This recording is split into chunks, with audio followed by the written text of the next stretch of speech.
Who should Romney pick for vice president? That's what we'll talk about at Video today. Historically, the vice presidential choice has been usually done for geographic balance. Dukakis was from Massachusetts, so he chose Benson, who is from Texas. And generally speaking, there was an effort to try to offset. Eisenhower was from Gettysburg in Pennsylvania, so he chose Nixon, who was from California. Kennedy was from Massachusetts, he chose Johnson from Texas. But then Bill Clinton turned that on its head. He was from Arkansas, and he chose Gore from the neighboring state of Tennessee. Why did he do that? Well, I was involved in that decision, and the effort was to illustrate what his candidacy was all about by underscoring it, by choosing a vice president that would explain what his candidacy was about.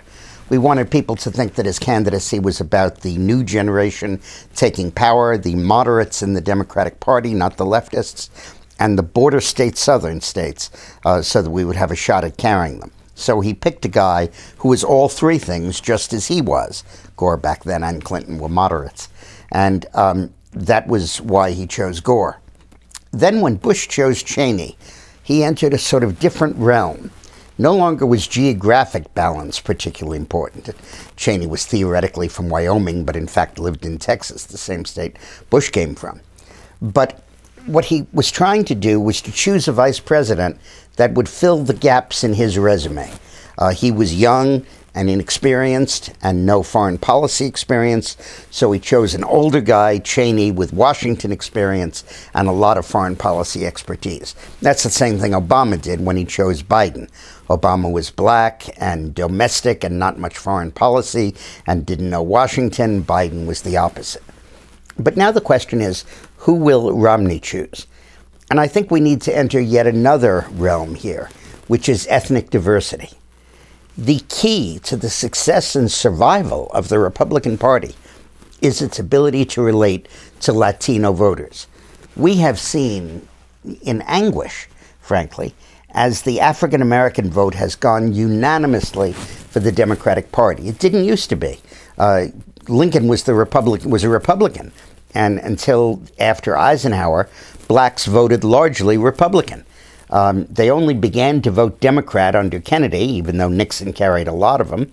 And in '64, when Goldwater opposed the Civil Rights Act and Johnson passed it, that was the tipping point when they went unanimously for the Democratic Party, and they have ever since. If the Republican Party lets that happen with the Latino vote, it is cooked, it is finished. Latinos at the moment only cast about 9% of the general election vote, but they're 14% of the population. Blacks are 12%.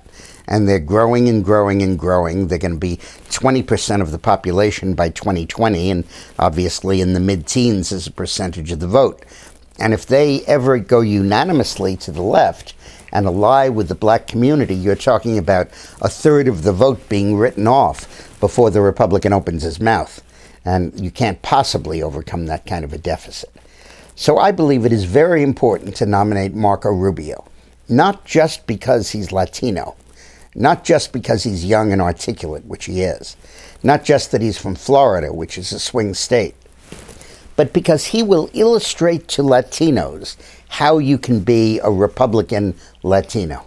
He'll be almost a role model for that. He'll explain that the commitment to values that families had back in Latin America, they're now carrying over into the United States. He'll explain that the focus on upward mobility, individual upward mobility, brought about by economic initiative and enterprise, is going to be important, not just collective mobility of the group brought up by political power. And Rubio is a really potential candidate for president in the future, and it would be great to position him and groom him by putting him into the vice presidency. So I urge Mitt Romney to select Marco Rubio, and I think he may.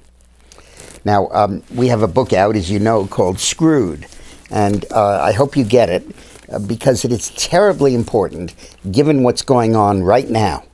There is a network of treaties and resolutions and laws that Obama is quietly pushing to give the UN control of the internet, to create an international EPA that would enforce globally environmental regulations, whether the countries like it or not, the law of the sea treaty to transfer wealth from oil drilling from the United States to third world dictatorships, the rights of the child treaty that creates a legal ability to sue for higher welfare benefits, the small arms treaty that mandates international gun control. All that is in here, and we have to fight all this because it's all coming up in the lame duck session after Obama is defeated. So please pick up a copy. Thanks for watching. Have a nice day.